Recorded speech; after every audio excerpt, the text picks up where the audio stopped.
Assalamualaikum warahmatullahi wabarakatuh. Perkenalkan, nama saya Sartika Dewi, mahasiswa dari Universitas Digital Bandung dengan NPM 101205009, Fakultas Manajemen Bisnis. Di sini saya akan mempresentasikan salah satu materi dari sumber daya manusia, yaitu perencanaan tenaga kerja, perencanaan strategi makro dan mikro sumber daya manusia.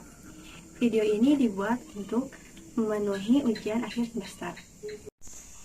Baik, yang pertama ada pokok pembahasan dari perencanaan strategi makro dan mikro sumber daya manusia.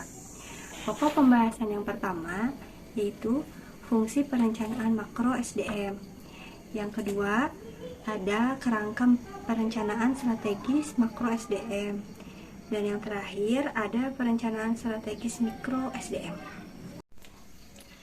Baik, untuk pembahasan yang pertama yaitu fungsi perencanaan makro SDM.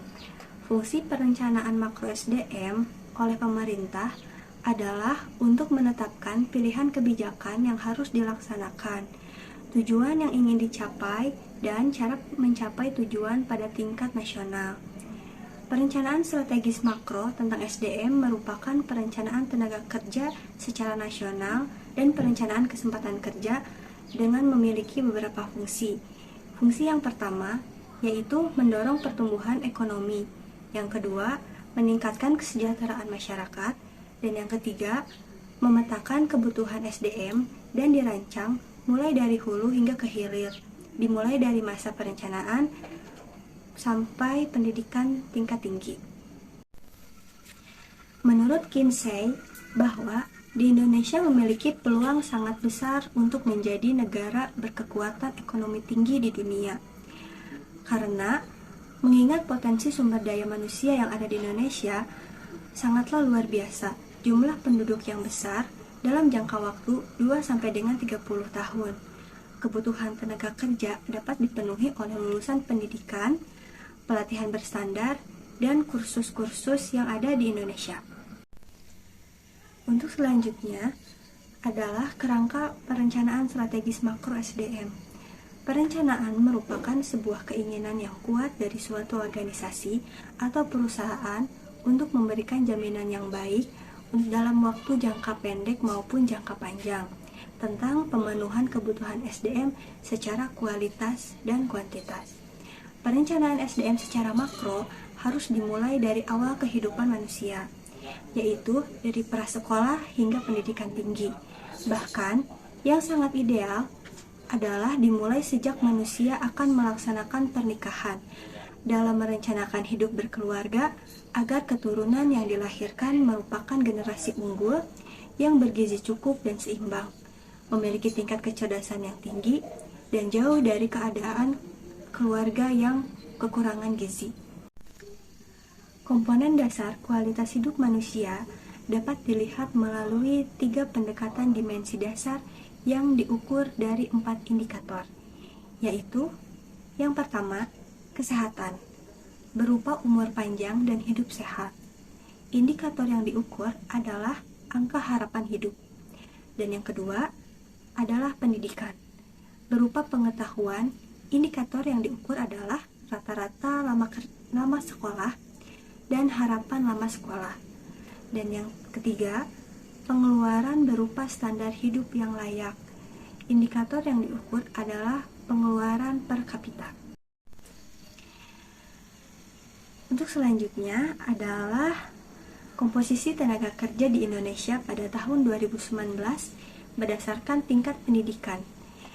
Yang pertama itu adalah SD ke bawah 52,40 juta orang, setara dengan 40,51%.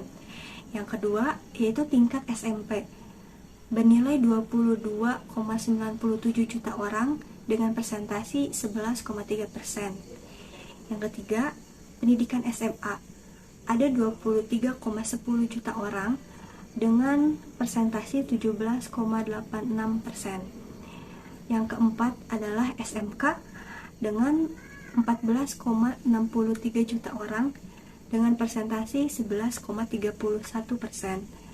Yang ketiga adalah diploma 1, 2, dan 3 ada 3,65 juta orang dengan presentasi 2,82%. Dan yang terakhir adalah universitas, 12,61 juta orang dengan persentase 9,75%. Berikut adalah komponen pokok dalam perencanaan sumber daya manusia. Yang pertama adalah tujuan. Tujuan perencanaan bersumber dari tujuan perusahaan atau organisasi yang tercantum dalam rencana strategi. Oleh karena itu, tujuan dalam perencanaan adalah aktivitas dalam perencanaan sekaligus merupakan pengendalian. Adapun tujuan perencanaan sebagaimana telah dikemukakan adalah mempertemukan dan mencocokkan ketersediaan tenaga kerja dengan kebutuhan pegawai pada suatu organisasi atau perusahaan, baik secara kualitas maupun kuantitas untuk suatu periode waktu tertentu. Dan yang kedua adalah kualitas tenaga kerja. Kualifikasi tenaga kerja, perencanaan SDM harus mencerminkan kebutuhan organisasi atau perusahaan terhadap tenaga kerja yang diperlukan, yang meliputi jenis, level pendidikan, kompetensi, jumlah persyaratan, dan lain-lain. Spesifikasi calon tenaga kerja yang dibutuhkan tersebut diperoleh melalui analisis pekerjaan menggunakan teknik dan langkah-langkah tertentu.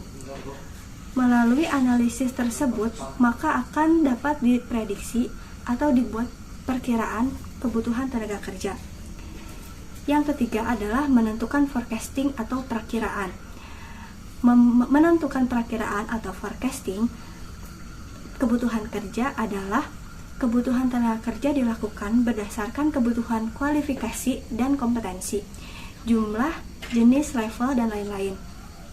Walaupun sifatnya perkiraan, namun sedapat mungkin mendekati kenyataan. Oleh karena itu, maka harus dibuat berdasarkan data dan informasi hasil analisis yang melibatkan berbagai unsur yang mempengaruhi. Berikutnya adalah sumber pasokan tenaga kerja. Sumber pasokan tenaga kerja setelah diketahui dan ditentukan kualifikasi calon tenaga kerja yang dibutuhkan, maka harus direncanakan dari mana pasokan atau penyedia tenaga kerja yang dibutuhkan tersebut akan diperoleh. Apakah melalui beberapa lembaga pendidikan seperti SMA, SMK, perguruan tinggi, atau melalui penyedia jasa tenaga kerja. Oleh karena itu, harus berkomunikasi dan berkoordinasi dengan lembaga pendidikan yang terkait untuk memperoleh informasi tentang lulusan yang memenuhi syarat menjadi calon tenaga kerja yang dibutuhkan. Selanjutnya, waktu rekrutmen pegawai. Waktu rekrutmen para pegawai di sebuah perusahaan memiliki batas waktu pengabdian, terutama karena balas usianya. Oleh karena itu, perencanaan sumber daya manusia harus secara eksplisit merencanakan kapan rekrutmen dan penyedia pegawai akan dilaksanakan. Pelaksanaannya tentu harus memperhitungkan jumlah dan jenis pegawai yang akan pensiun, mulai dari promosi dan lain-lain.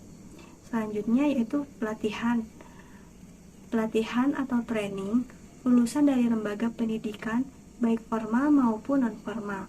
Pada umumnya harus melalui proses penyesuaian dengan lapangan kerja yang dimasukinya. Penyesuaian tersebut bisa menyangkut masalah kompetensi yang spesifik, budaya kerja, lingkungan kerja, dan lain-lain.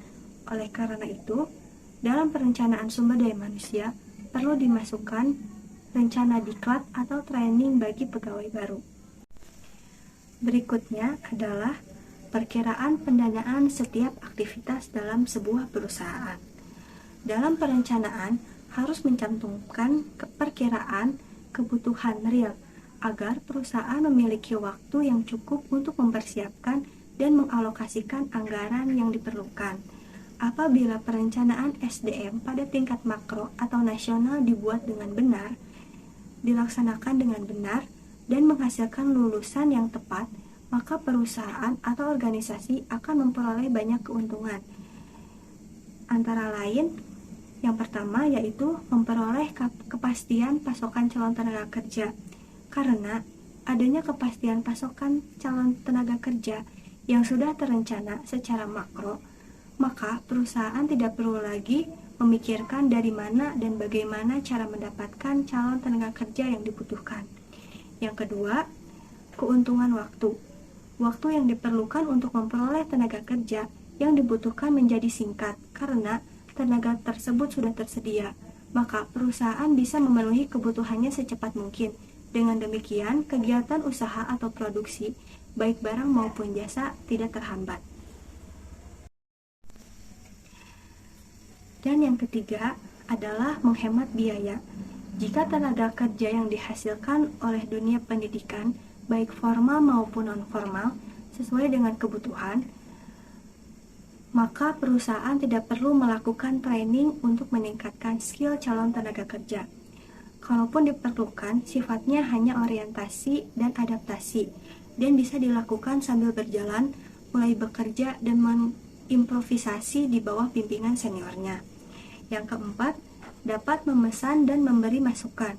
Perusahaan memiliki kesempatan dan saluran yang pasti untuk menyampaikan usulan kebutuhan tenaga kerja yang diperlukan, sekaligus bisa memberi masukan untuk memperbaiki perencanaan makro. Dengan demikian, perencanaan makro dapat feedback dari perusahaan yang memiliki perencanaan mikro, dan perusahaan memiliki kesempatan untuk menyampaikan pesan agar dapat pasokan calon tenaga kerja yang kompeten. Perencanaan sumber daya manusia yang dibuat pada sebuah organisasi atau perusahaan merupakan bagian penting dalam mempertahankan dan meningkatkan kinerja suatu organisasi atau perusahaan tersebut. Jika tidak, maka keberlangsungan dan konsistensi ketersediaan tenaga kerja yang dibutuhkan akan terganggu, yang berarti menjadi gangguan besar bagi perusahaan karena SDM merupakan modal utama yang tidak mungkin ditinggalkan. Tidak ada SDM, maka tidak ada perusahaan atau organisasi apapun. Cukup sekian materi yang saya sampaikan. Mohon maaf atas kesalahannya. Assalamualaikum warahmatullahi wabarakatuh.